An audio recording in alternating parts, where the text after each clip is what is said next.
Ciao a tutti gli amici di KS Club, oggi nuova recensione, siamo in compagnia di Yamaha P525, il nuovo pianoforte della serie P top di gamma.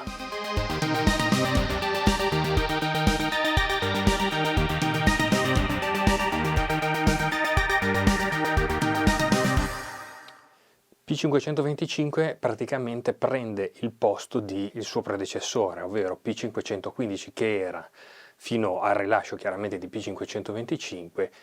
il modello di punta della serie P di Yamaha. P525 porta alcune novità, alcune più rilevanti di altre, ma esteticamente a un primo impatto lo strumento sembra lo stesso. Sembra lo stesso perché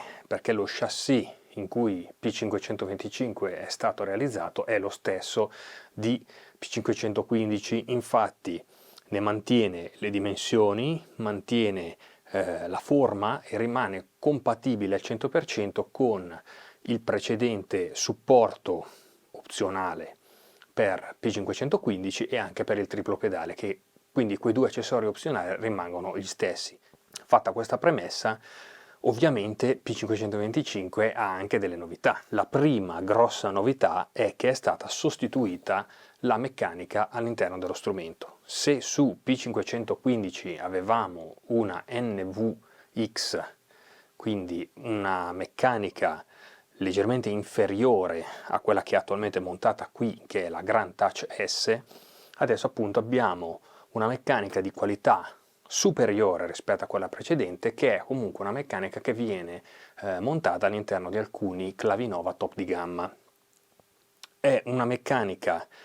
che si differenzia dalla NVX perché al tocco risulta meno pesante, affatica meno il polso, è un pochino più leggera, un pochino più veloce, è sempre una meccanica graduata, il tasto è un po' più lungo rispetto a quello di NVX, infatti anche nella parte inferiore dello strumento sono state fatte alcune modifiche per ospitare appunto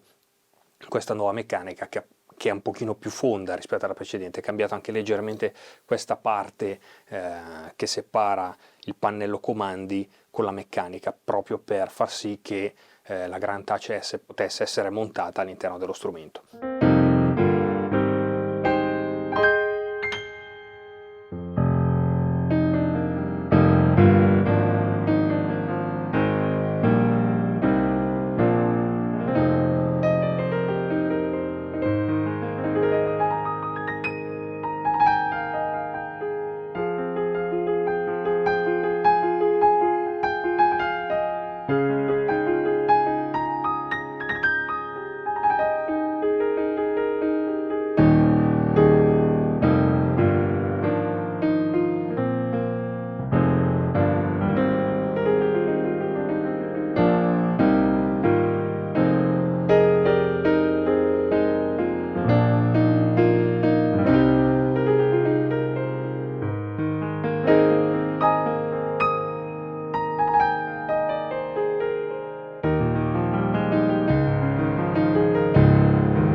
Io personalmente, avendo utilizzato per tanto tempo e da possessore di P515, con questa nuova meccanica mi trovo veramente bene. Mi trovo veramente bene perché è sempre una meccanica ibrida, quindi con anima in legno, il tasto è più lungo, la risposta secondo me è molto più veloce rispetto a quella di NVX, poi chiaramente qui si va sempre su il gusto personale, c'è chi piace il tasto un po' più duro, c'è chi il tasto un pochino più leggero, un po' più rapido, è un po' come sui pianoforti acustici, quindi anche questa è una scelta molto personale, quindi la meccanica ovviamente è il primo punto che si va a provare quando si vuole acquistare uno strumento di questo tipo o comunque quando si va anche solo a provare, quindi il primo confronto chiaramente è quello del tasto sotto le dita. Io posso dire che questa meccanica è, a mio modesto avviso, ottima. Mi piace molto di più sinceramente la realizzazione dei tasti neri, perché hanno un feeling diverso rispetto a quelli bianchi, cioè nel senso quelli bianchi si nota chiaramente il discorso della pesatura, quindi un pochino più leggera appunto dicevamo, mentre il tasto nero che comunque ha un disegno per interno, quindi un rilievo per imitare l'Eban. Questa cosa avveniva anche su P515, però era un po' diverso. Adesso mettiamola così, quando uno ha solo il P515 è una cosa, quando le ha una di fianco all'altra, effettivamente il tasto nero sotto le dita ricorda molto di più il pianoforte, è vero, cioè, secondo me il tasto nero del P515 sembra un po' più plasticoso, probabilmente anche per un discorso appunto di meccanica diversa, di realizzazione diversa. Qui la meccanica effettivamente è un bel passo avanti, quindi un bel miglioramento da questo punto di vista qui c'è stato.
Altra cosa che è cambiata, che su P515 non c'era e secondo me se ne sentiva la mancanza, è la possibilità di richiamare rapidamente dei suoni. Quindi è stata aggiunta, se il pannello chiaramente che abbiamo è bene o male lo stesso, lo schermo è leggermente più grande, è cambiato leggermente la parte di piano room, quindi quella di editing del suono, perché comunque i suoni di pianoforte, almeno quelli principali che sono CFX, Bosendorfer, possono essere editati, quindi c'è questo connubio tra modellazione e campione, e inoltre il campione di CFX è stato registrato in modo binaurale. Ovviamente questa cosa è udibile solo quando si ascolta il pianoforte collegando le cuffie direttamente all'uscita cuffie dello strumento. Utilizzando l'uscita stereo dello strumento sarà un campione stereofonico, quindi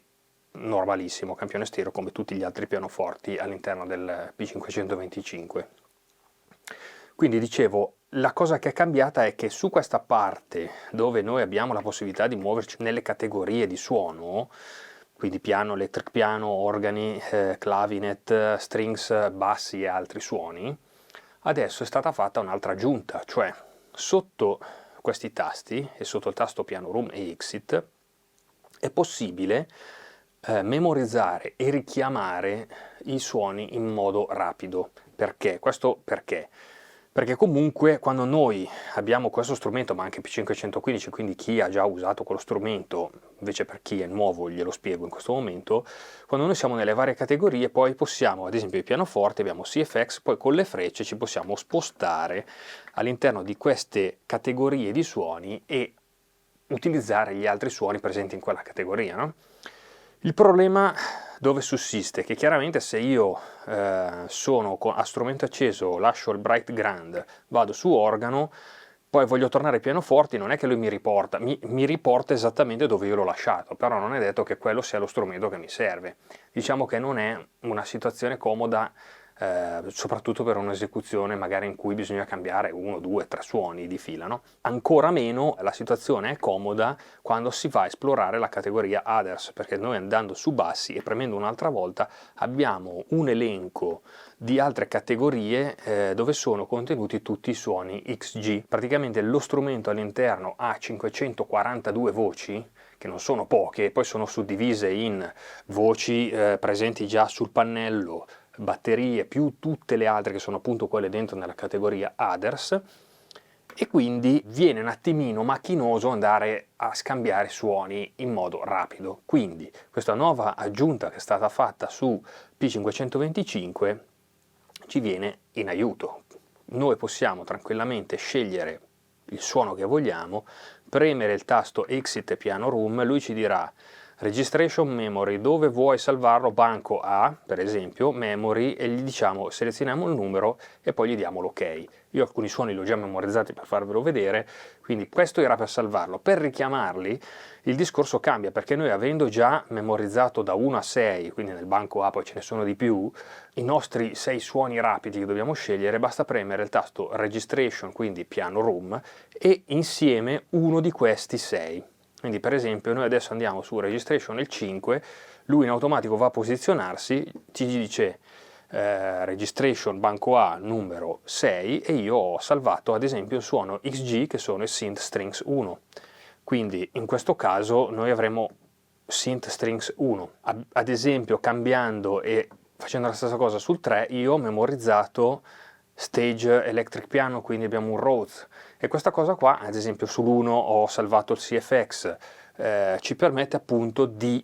spostarci in modo rapido tra i vari banchi, ma anche i suoni XG che comunque sono diversi e che possono tornarci utili durante l'esecuzione. Esempio banale è se noi volessimo utilizzare un campione di CP80, non lo troviamo nella categoria Electric Piano perché è stata data la priorità ad altri pianoforti, ma lo troviamo nella categoria Others,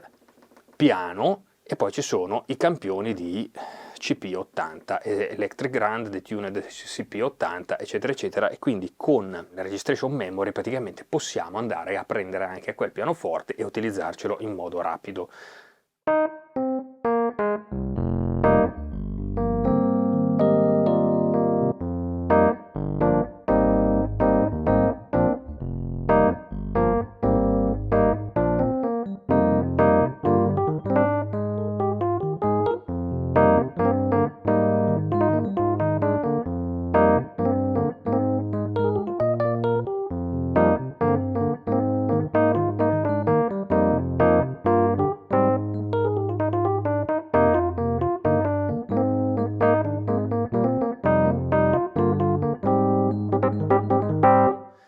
Altra cosa che è stata introdotta è la possibilità di collegarci con il Bluetooth che è integrato nella macchina ad uno smartphone o a un tablet. Comunque questa cosa è comoda sia per collegarsi con l'applicazione per iPad, ma anche per far sì di poterci esercitare, ad esempio utilizzare delle basi, non solo tramite l'USB che rimane sempre sul pannello, ma anche con dell'audio, perché praticamente la connessione sia audio che MIDI via Bluetooth, per anche ad esempio dello streaming di brani che possiamo riprodurre dagli altoparlanti che sono integrati e disattivabili se non necessari, però in questo caso si può riprodurre l'audio streaming tramite Bluetooth e utilizzare le casse integrate dello strumento e poterci suonare insieme o esercitarsi. Rimane comunque la possibilità di creare dual o degli split, quindi mettere insieme due suoni su tutta l'estensione della tastiera, quindi come vediamo in questo caso ad esempio CFX e Strings, oppure dividere la tastiera e utilizzare ad esempio un pianoforte e un basso. Quindi questa è un'altra possibilità che rimane. All'interno dello strumento c'è comunque un metronomo e dei ritmi per divertirsi e esercitarsi, e di base poi altre modifiche che sono state fatte è solamente sul pannello posteriore, dove è stata sostituita l'USB di tipo B, quindi quella 2.0, ed è stata introdotta una più moderna USB di tipo C. Di base lo strumento ha delle novità importanti per quanto riguarda la meccanica, le registration, e appunto ci sono stati dei miglioramenti a livello di voci, quindi i pianoforti sono stati migliorati, alcuni piani elettrici sono stati migliorati, sono stati aggiunti dei suoni nella categoria ADAS, quindi alcuni sono stati modificati. La semplicità dello strumento rimane la medesima, è uno strumento che assolutamente può svolgere il suo compito, va bene sia per utilizzarlo in casa, ma anche come pianoforte da esecuzione live, perché il pianoforte è comunque un ottimo pianoforte, quindi ci permette di portare dal vivo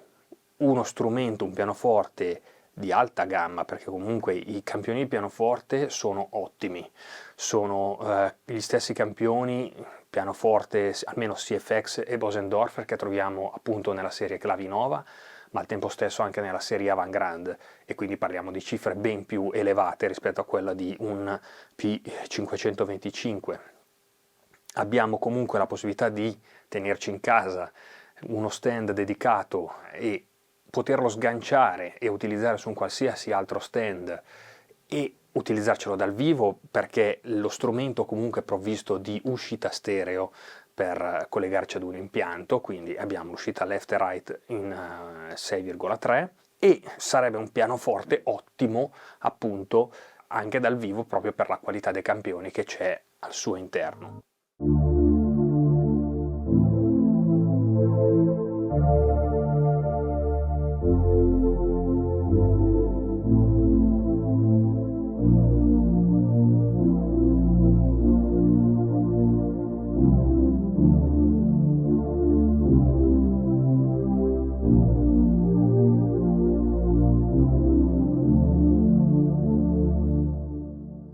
Lo strumento, quando viene acquistato, arriva provvisto di leggio,